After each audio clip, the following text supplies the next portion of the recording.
Shalom saudara-saudara yang terkasih dalam Tuhan Yesus Kristus. Renungan harian kita pada hari ini diambil dari Matius pasal yang ke-19 ayat 16 sampai yang ke-26. Judul renungan kita pada hari ini adalah Move On. Seorang pria melepas penat dengan berwisata ke pantai. Di sana dia menyewa speedboat, sementara speedboat melaju. Dia dengan asik mengabadikan momen itu menggunakan ponsel pintarnya. Tiba-tiba ponselnya terlepas dari genggaman dan jatuh ke air. Tentu saja dia sangat sedih. Namun apa daya, menyusul terjun ke laut untuk mengambilnya belum tentu membuahkan hasil.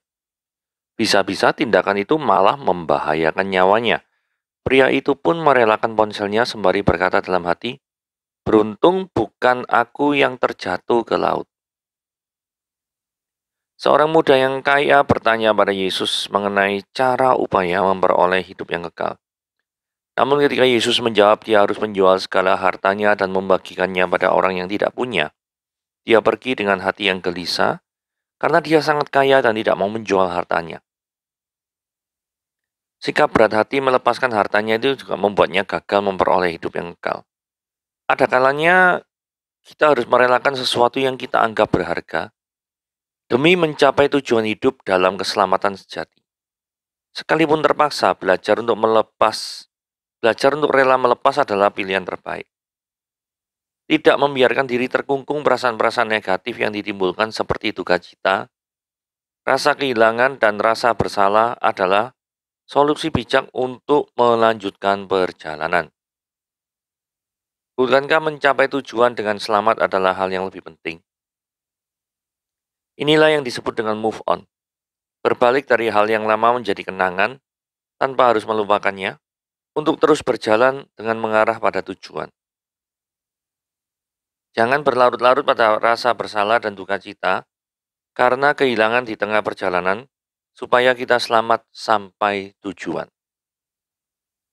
Iya, judul renungan kita pada hari ini adalah keselamatan tidak mungkin melalui perbuatan baik. Simak pembahasannya di Matius pasal yang ke-19 ayat 16 sampai ke-26. Nah, ini yang akan kita bahas ini ya. Mari kita baca sama-sama Matius 26 ayat 16 sampai ke-26. Ayat 16, ada seorang yang datang kepada Yesus dan berkata, "Guru, perbuatan baik apakah yang harus kuperbuat untuk memperoleh hidup yang kekal?" Jawab Yesus, "Apakah sebabnya engkau bertanya kepadaku tentang apa yang baik? Hanya satu yang baik. Tetapi jikalau engkau ingin masuk ke dalam hidup, turutilah segala perintah Allah." Kata orang itu kepadanya, "Perintah yang mana?" Kata Yesus, "Jangan bunuh, jangan berzina, jangan mencuri, jangan mengucapkan saksi dusta, hormatilah ayahmu dan ibumu, dan kasihlah samamu manusia seperti dirimu sendiri." Kata orang muda itu kepadanya, "Semuanya itu telah kuturuti, apalagi yang masih kurang?" Kata Yesus padanya, "Jikalau engkau hendak sempurna, pergilah, jualah segala milikmu dan berikanlah itu kepada orang-orang miskin. Maka engkau akan memperoleh harta di sorga. Kemudian datanglah kemari dan ikutlah aku." Ketika seorang orang muda itu mendengar perkataan itu, pergilah ia dengan sedih, sebab banyak hartanya. Yesus berkata pada murid-muridnya, "Aku berkata kepadamu, sungguhnya sukar sekali bagi seorang yang kaya untuk masuk ke dalam kerajaan sorga." Sekali lagi, aku berkata kepadamu, lebih mudah seekor unta masuk ke dalam lubang jarum daripada seorang kaya masuk ke dalam kerajaan Allah. Ketika murid-murid mendengar itu, sangat gemparlah mereka dan berkata, "Jika demikian, siapakah yang dapat diselamatkan?" Yesus memandang mereka dan berkata, "Bagi manusia hal ini tidak mungkin, tetapi bagi Allah segala sesuatu adalah mungkin." Oke, nah ayat 16 ya kita bahas ya. Guru, perbuatan baik apa yang harus kuperbuat untuk hidup yang kekal? Nah, ini ada tulisan yang saya warnai merah dan saya warnai biru. Jadi konsep orang yang bertanya kepada Yesus itu adalah hidup kekal bisa diperoleh dengan mengandalkan perbuatan baik. Nah, ini merupakan konsep umum ya. Orang mengira dengan perbuatan baik, orang itu bisa diselamatkan. Nah, ini konsep orang yang bertanya kepada Yesus.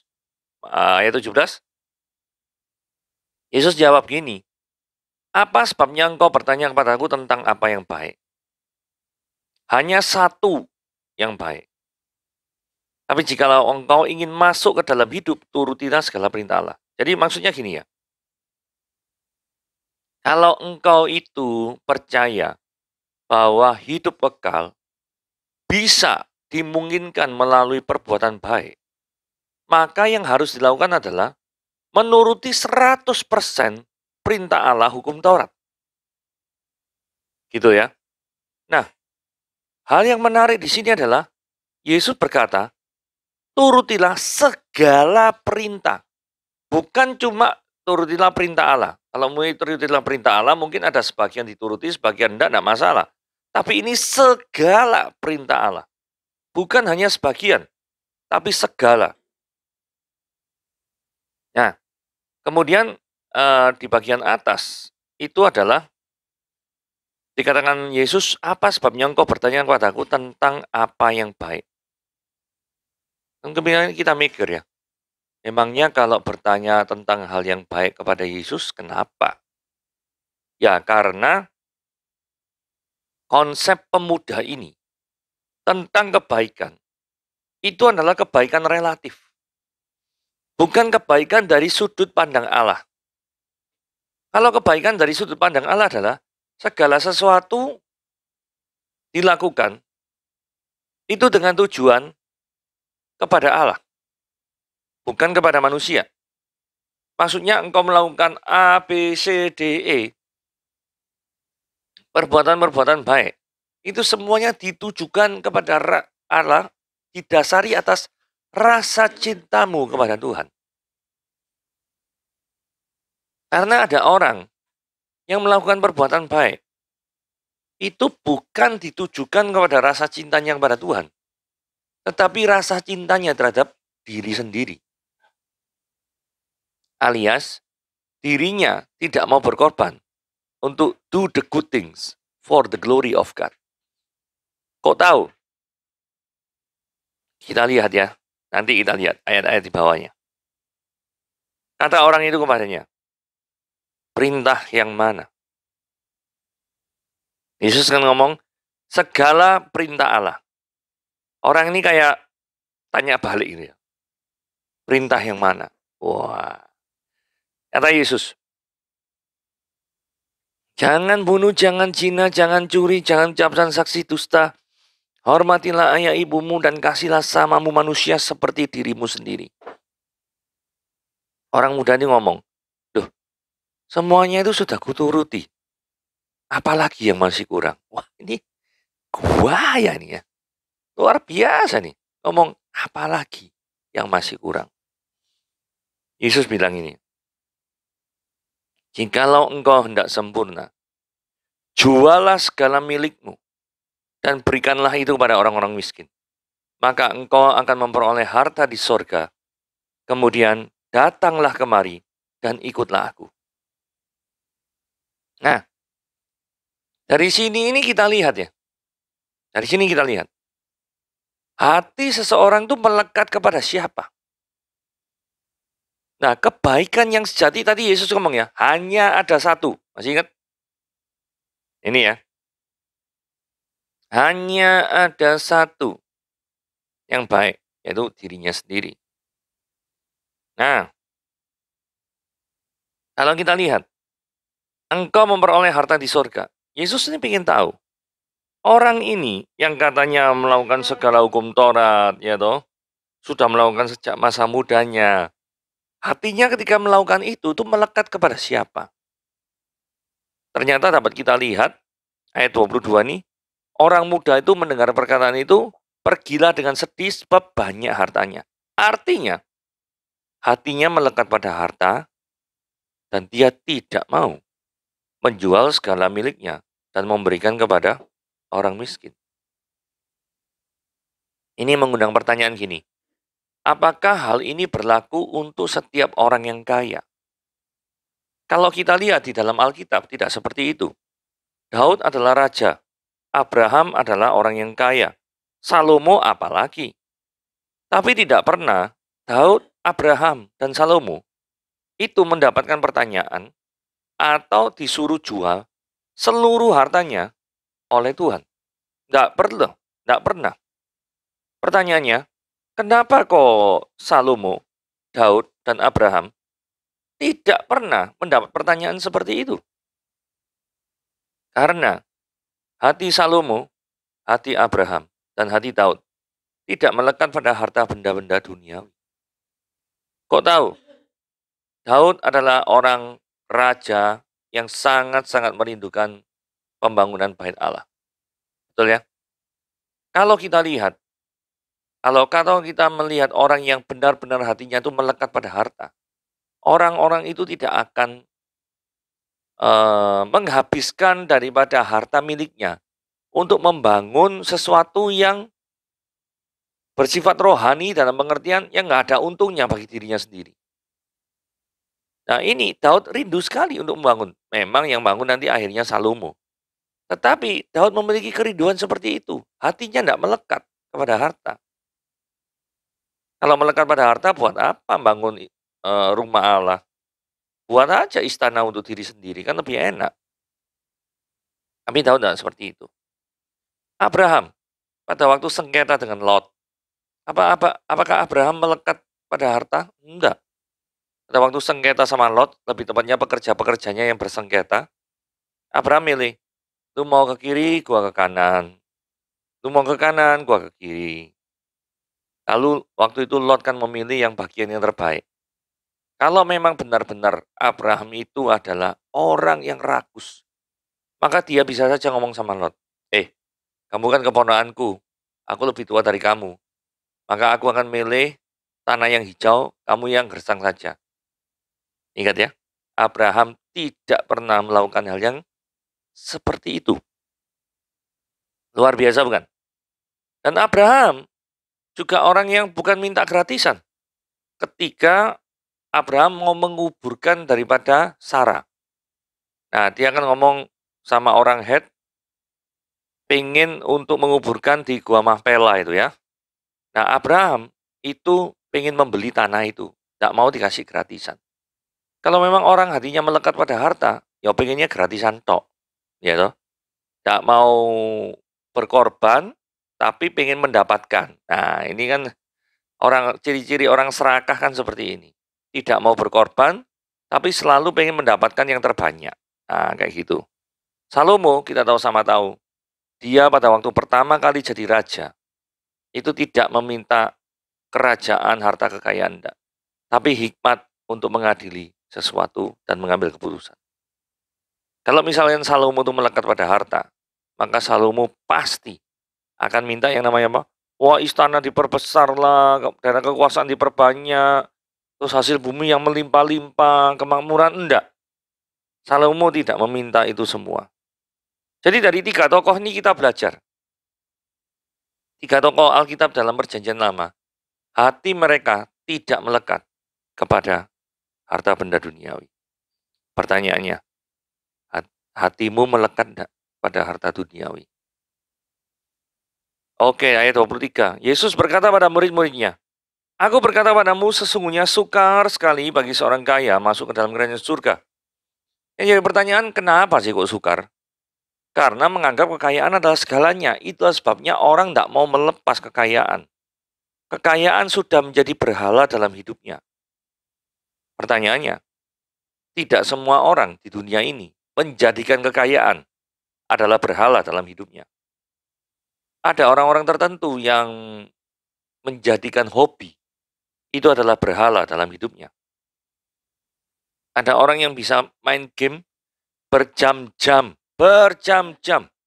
all night long, sepanjang hari. Tapi tidak pernah membaca firman Tuhan dengan baik dan benar. Tidak memiliki kerinduan untuk menggali firman Tuhan, untuk mencari kehendak Tuhan senantiasa, untuk melakukan sesuatu untuk kemuliaan nama Tuhan. Mereka tidak berpikiran seperti itu. Itu sudah menjadi berhala. Mungkin bukan uang, tetapi main game. Atau hal yang lain lah ya. Misalkan ada orang yang tidak bisa hidup kalau tidak shopping misalkan. Nah seperti itu. Jadi selalu setiap malam tangannya tuh gatel buat buka online shop itu loh. Itu belanja terus itu, pengen mendapatkan sesuatu. Tapi kalau tangannya disuruh untuk mencari firman Tuhan, langsung berhenti dan lemes, gitu ya. Nah, ini berarti online shop ini sudah menjadi berhala dalam hidupmu. Berhati-hatilah terhadap hal itu. Oke, ayat 24. Lubang jarum. Sekali lagi aku berkata kepadamu, lebih mudah seekor unta masuk ke dalam lubang jarum daripada seorang kaya masuk ke dalam kerajaan surga. Nah, pengertian daripada lubang jarum ini ada dua macam tafsirannya. Karena bahasa Yunaninya itu ada yang mencatat kamelos. Kalau kamelos, ini bahasa Yunani ya. Nanti bahasa Inggrisnya kan camel.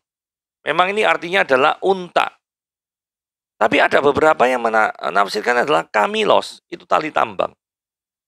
Kenapa kok menafsirkan kamilos? Karena gini ya, lubang jarum itu biasanya kan dimasuki benang. Nah, kalau dimasuki tali tambang, ya gak muat lah. Ya toh? Nah, kalau arti yang benar itu adalah kamilos, tali tambang, maka yang terjadi adalah sesuatu yang kelihatan mustahil, seperti tali tambang masuk dalam lubang jarum, itu lebih mungkin daripada seorang kaya masuk ke dalam kerajaan Allah. Jadi ini gaya bahasa kayak perbandingan yang hiperbol gitu ya. Dua-duanya sama-sama tidak mungkin. Gitu. Tapi orang kaya yang masuk ke dalam kerajaan Allah itu jauh lebih sukar. Di antara dua hal yang sama-sama tidak mungkin. Lebih tidak mungkin lagi orang kaya masuk ke dalam kerajaan surga. Artinya, kalau hatimu tuh benar-benar melekat pada sesuatu yang duniawi, maka tertutup pintu bagi engkau untuk masuk dalam kerajaan Allah. Karena engkau tidak bisa melepas daripada hartamu terhadap harta duniawi. Hatimu terhadap harta duniawi. Artinya seperti itu ya. Kalau kamilos. Nah, kalau kamelos tuh gini ya. Unta, berarti yang benar artinya unta ya misalnya. Masuk lubang jarum. Nah, bingung dulu, lubang jarum itu apa sih? Nah, di Yerusalem itu katanya ada pintu tuh ada dua pintu ya. Ada pintu yang besar itu untuk hewan-hewan seperti ya ini camel. Jadi hewan-hewan besar yang membawa daripada perbekalan. Tapi ada juga pintu kecil yang ukurannya itu untuk orang gitu loh. Nah, ibarat daripada onta masuk ke lubang jarum, berarti onta yang adalah hewan yang membawa barang itu mau masuk ke dalam pintu yang dikhususkan untuk orang. Berarti di sini ada suatu nuansa apa? Kemustahilan, gitu ya. Ketidakmungkinan. Berarti intinya sama ya, kalau misalkan diartikan kamilos tali tambang, juga diartikan ketidakmungkinan. Nah, di antara kedua tidak mungkinan, antara unta masuk ke dalam jarum atau tali tambang masuk ke dalam jarum, lebih tidak mungkin lagi bagi orang kaya masuk ke dalam kerajaan Allah. Jadi kalau diartikan manapun kelihatannya mirip ya. Oke, jadi ini bukan sesuatu yang big deal. Ayat 25.